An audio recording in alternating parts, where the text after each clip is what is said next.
past 5 years, I've been involved in 3 different European projects. Those projects involved not just universities, there were only 2-3 universities involved in each of this consortium, but also some transport authorities, some city authorities that were all involved in those projects in order to explore different innovative actions that could be both developed but also implemented on the ground. Those projects were highly international in the sense that they brought a minimum of 9 to 12 different European countries together in order to think about the challenges related to sustainable mobility.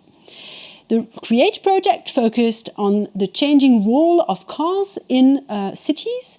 Then we worked as part of the MORE project on how to think about contested street spaces.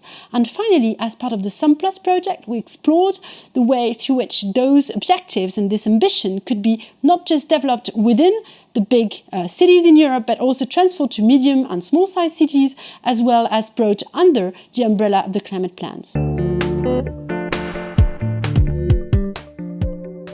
As part of those research projects, we took a different starting point. We believe that, on the one hand, technologies and changing behaviors can be one of the ways through which those objectives can be achieved. However, we also believe that there should be a lot of thinking devoted to how governance and public policies may contribute to steering this process. As part of the CREATE project, we focus more specifically on how cities have developed public policies aimed at developing some alternatives to the role of the car. For example, developing public transport or developing walking and cycling. We also focused on the different ways through which cities have tried to reorganize their street space, either by developing some new uses of streets. We can very easily think about how to develop some coffees, but we could also think about how to use those street spaces in order to do some more greening initiatives, not just in the city center, but also on the outskirts of those cities. We can also think about different types of policies, and this is what we developed in the context of SUMP-PLUS, through which cities may integrate transport together with health issues, with education, in order to rethink the way a number of trip-generating sectors, such as education and health, may reduce and cut down their travel demand by introducing and aligning their objectives together with those of the transport sector.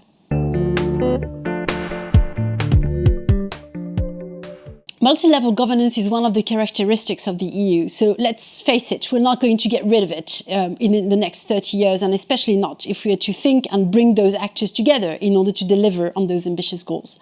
So part of the work we've done has been to try to overcome or to work together in spite of those contradictions and potential competition between those different levels.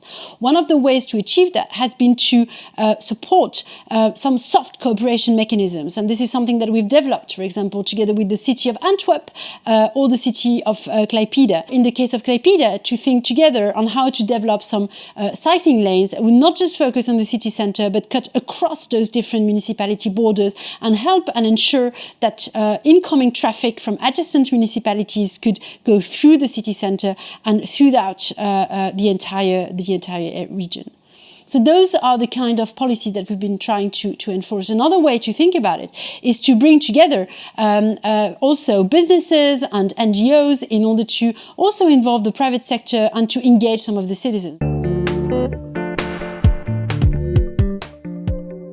The most obvious target are, of course, city authorities. However, as part of the recommendations we made, especially at the end of the SUMP-PLUS project, we also tried to bring national states as well as the EU back into the picture.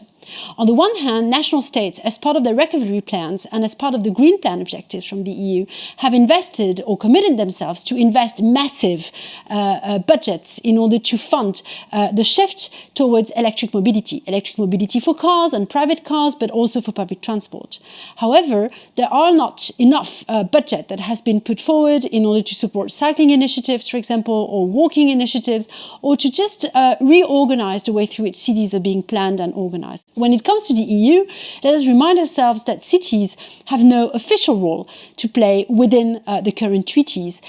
Region authorities are the direct partners of the EU through the Committee of the Regions, but cities are also involved and only involved through some specific networks or through different lobbying initiatives.